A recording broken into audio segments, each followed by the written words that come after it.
This is the Casey Reynolds Show. To join the conversation, dial 522-0750. Outside of Anchorage, 888-9090-750. Welcome back to the Casey Reynolds Radio Show. We're joined by Rick Goodfellow from Ghost Tours of Anchorage. Rick, I got to tell you, this is one of those things that I love.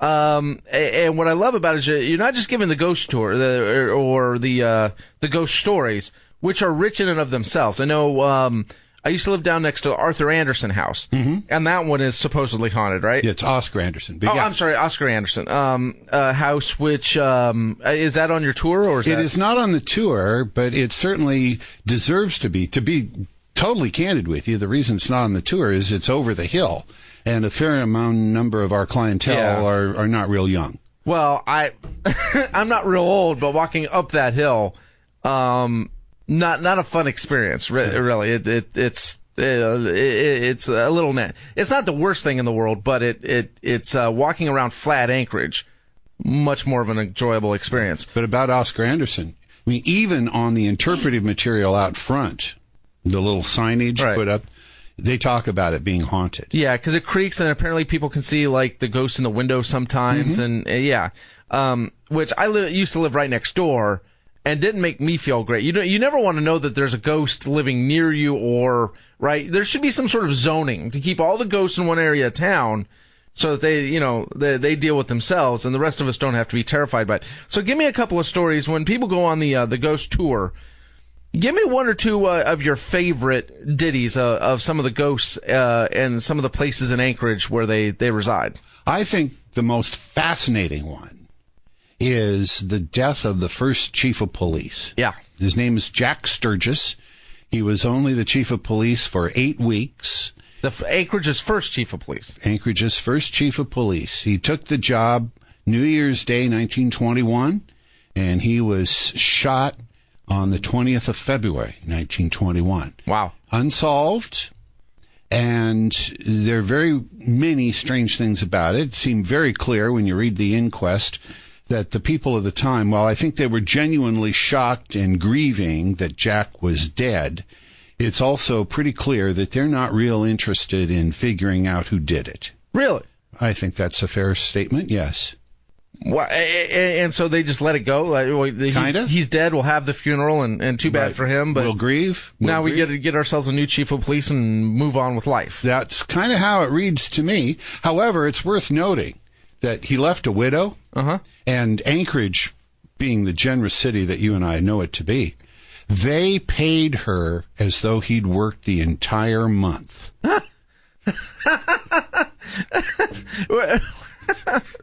Well, we are generous. That was nice of them. Yeah, our roots go back. Now what? And so, what sort of ghostly activities have followed from that?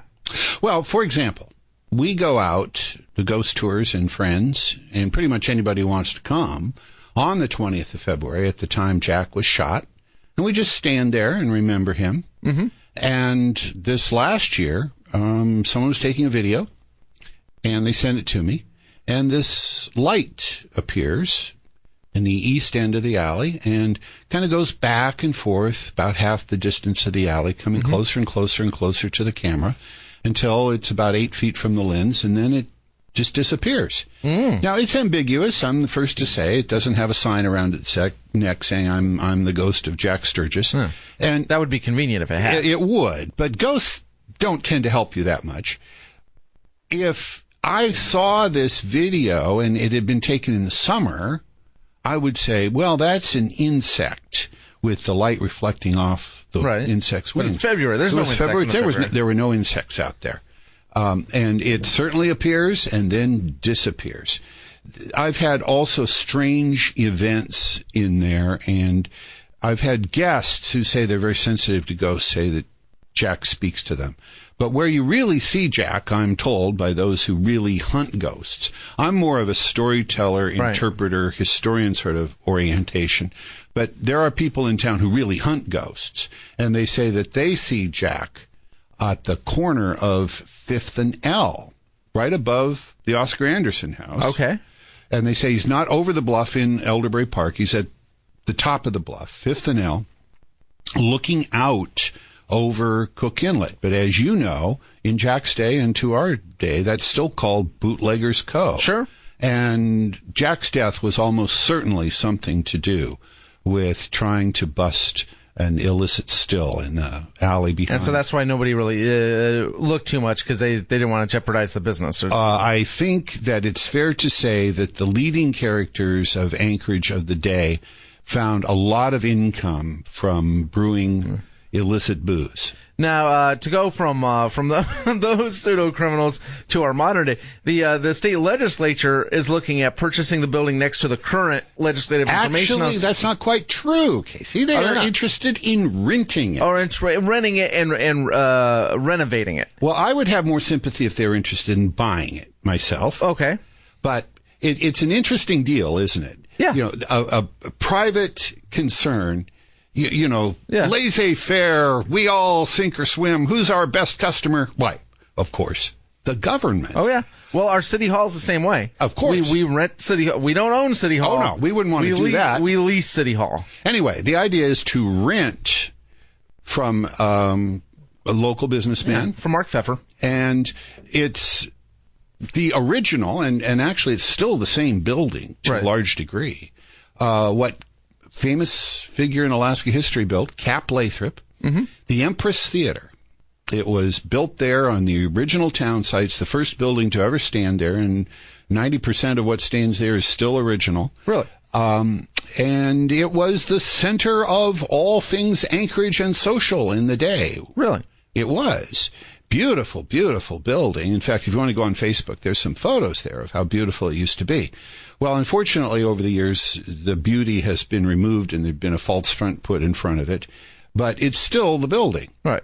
And it's very active paranormally. I tell people on the tour it's probably the second most active paranormal spot in Anchorage.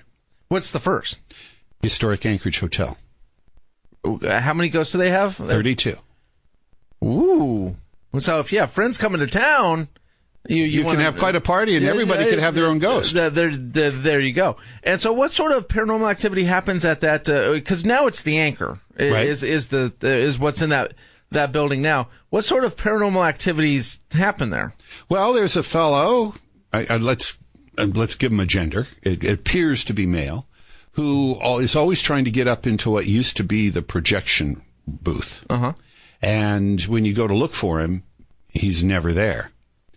I've taken people in on the tour, and one time I came in, there were only 2 patrons and a bartender. That's the only people in. We came trooping in. The patrons, not the bartender, the patrons looked up and said, "Oh, you're half an hour late."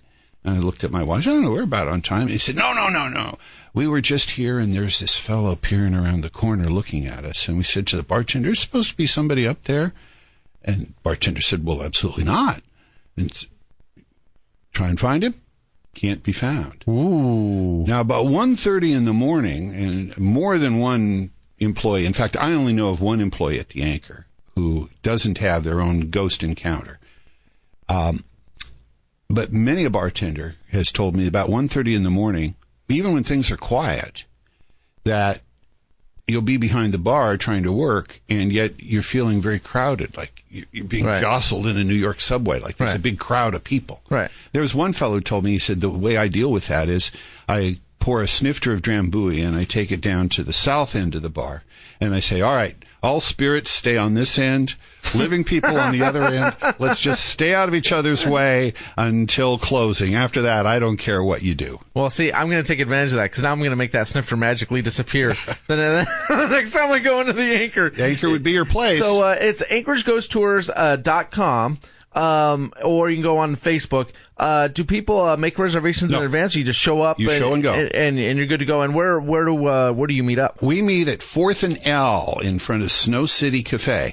And I always add, no, not Snow Goose. Lots of people confuse the two. Sure. Snow Goose is over on 3rd. Right. We meet at 4th and L. Right, right across from Simon and Seaford. Exactly. Or down, across and down the street a little bit. In front of Snow City. And and you leave promptly at 7:30. We do, because the ghosts they're not tardy. No, they will frown upon that. Rick Goodfellow, check out ghosttoursofAnchorage.com. Thanks for joining us, sir. Thank you, Casey.